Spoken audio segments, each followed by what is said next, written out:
Hi, this is Dr. Eric Oslander. I want to show you how to use the Rebuilder. I like to call the Rebuilder a nerve re-educator as it strengthens the nerves.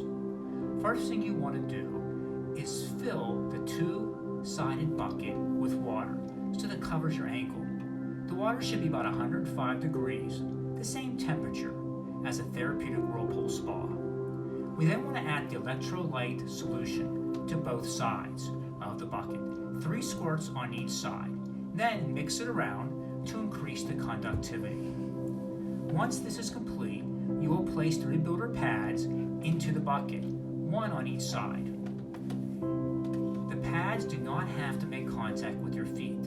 They just need to be submerged. Now place your feet into the water and gently turn the Rebuilder to the on position. Now gradually turn the dial up until you feel a significant pulsation, not just a tickle. It may go up your calf, that's okay. The pulsation will stop after 30 minutes and your session is done. Please make sure you shut the Rebuilder off in order to save battery life. If you have any questions, please contact me. This is Dr. Eric Oslander.